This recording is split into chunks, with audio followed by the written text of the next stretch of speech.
back a little bit. You can't want to be the villain. You can't pride yourself in being the villain, and then you lose, and all of a sudden you succumb to those emotions. What happens to be fixed, and I don't give a damn if I get fined because that shit cheap, and I am tired of the shit. Because I've been nice and I've been humble with it, but I am tired of the shit.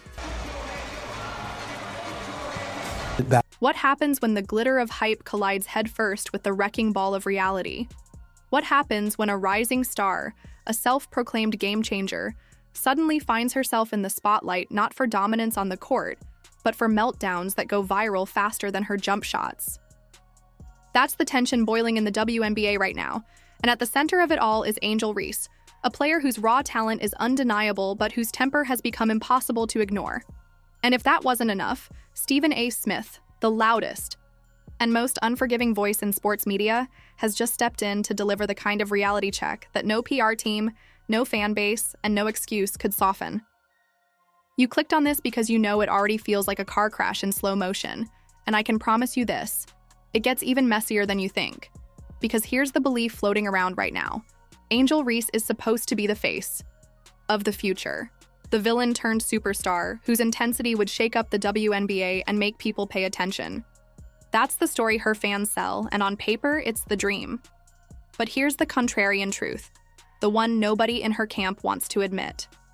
That fire she's known for, that edge that's supposed to make her a competitor, it's eating her alive. Instead of elevating her, it's dragging her career into chaos. And the numbers, the meltdowns, and the public humiliations are proof that the hype isn't matching the reality. And now with Stephen A. Smith putting her under the harshest spotlight yet, the story has shifted from is Angel Reese a star to is Angel Reese her own worst enemy? Let's rewind and set the stage because the context matters here. The Chicago Sky weren't just underperforming, they were imploding. A 5-13 record, the second worst in the league, and 7 losses in their last 10 games. That's not a slump, that's a free fall. And while the team spiraled, Angel Reese was stacking what her fans dubbed monster numbers. Double-doubles that made social media light up but did little to change the one number that actually matters: wins. The reality? Stat sheets don't matter when the scoreboard screams disaster. And instead of leading through the storm, Reese was cracking under the weight of it. You could see it. You could feel it. And then came the explosion. Picture it. Washington, final minute, Chicago Sky versus Mystics. Game tied at 77. This is the kind of crucible moment that defines legends. Shakira Austin misses both free throws, but muscles back her own rebound, sticks the shot, Mystics up by 2. The crowd detonates, momentum swinging like a hammer. Reese, fouled on the other end, knocks down 2 free throws to tie it back up. For a second, for just that flicker of a heartbeat, it looked like this was going to be her moment to prove the doubters wrong. But sports don't reveal character, they expose it. And 30 seconds later, the world saw who Angel Reese really was. Timeout, bench huddle. Ann Crosby, the vice president of basketball operations, respected, experienced, doing her job with a clipboard in hand. This was the moment when a professional, a leader, a future face of the league locks in and listens. Instead, Reese smacks that clipboard straight out of Crosby's hands. Not a fumble, not an accident, a deliberate act of frustration that looked more like a tantrum than anything resembling professionalism. And in that split second, everything changed. This wasn't just a player losing her cool. This was a headline writing itself. Now, most athletes, even the fiery ones, would wake up the next morning and realize the optics were terrible. They'd issue a heartfelt apology, own up, maybe even turn it into a growth moment. Reese? She doubled down. Straight to Twitter with one of the most tone-deaf posts you'll ever see. Those powers were pissing me off. Shout out to Anne because she knew it was the heat of the moment, and she didn't let me apologize because she knew. Not happening again, though. Translation: profanity, no accountability, and a shrugging off of the entire situation as if she'd just tripped on the baseline.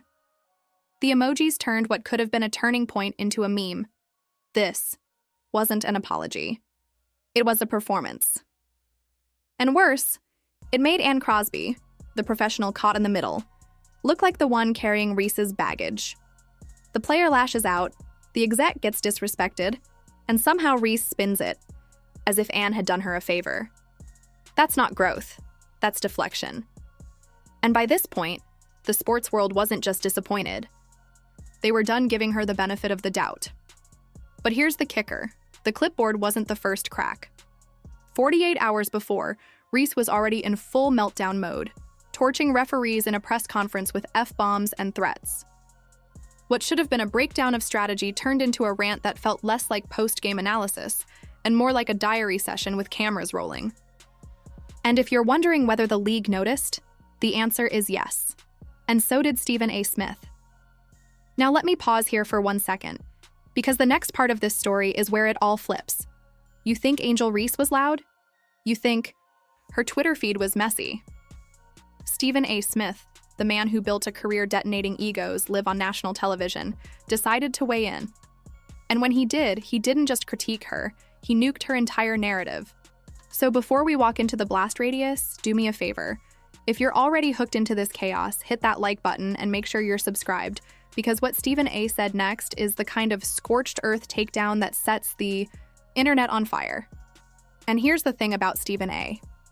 When he goes in, he doesn't pull punches. He said it plain and simple, stay in your lane. But he didn't leave it at that. He expanded, calling Reese less of a competitor and more of a contestant on what he described as America's next jealous teammate. He accused her of turning every sideline into a stage for personal drama instead of focusing on the actual game. And then he twisted the knife by bringing in the one name that's impossible for Angel Reese to escape, Caitlin Clark. Stephen A. came armed with stats, like they were weapons. Caitlin Clark wasn't just a player, he said. She was the franchise. The WNBA with Clark, over 1.1 million average viewers. Without her, barely 3 to 94,000. That's not a slip, that's a chasm. Clark wasn't just a scorer, she was an economy. Ticket prices surged, merchandise flew, networks signed bigger deals.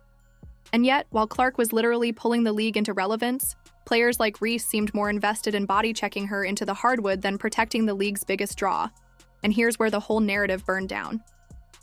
Stephen A. pointed out that while Clark took elbows, cheap shots, and borderline flagrant fouls night after night, refs swallowed their whistles, the league stayed silent, and instead of rallying behind the player saving their paychecks, others treated her like a target.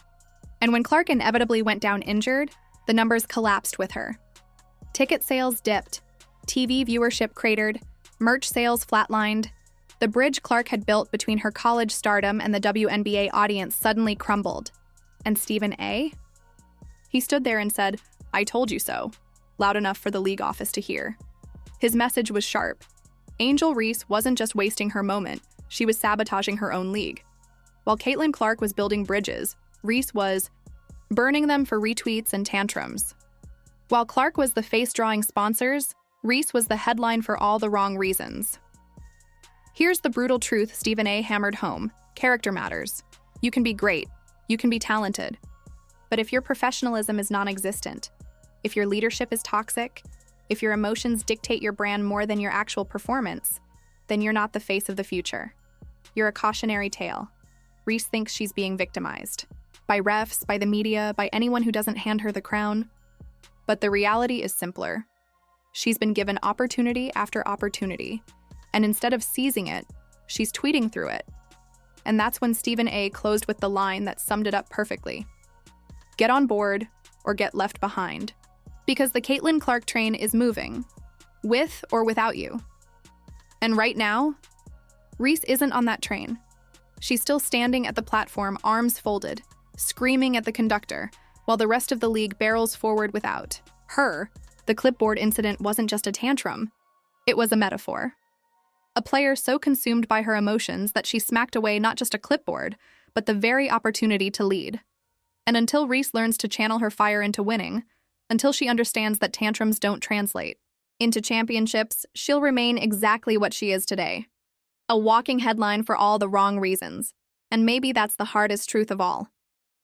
Talent gets you noticed, but character decides whether you last.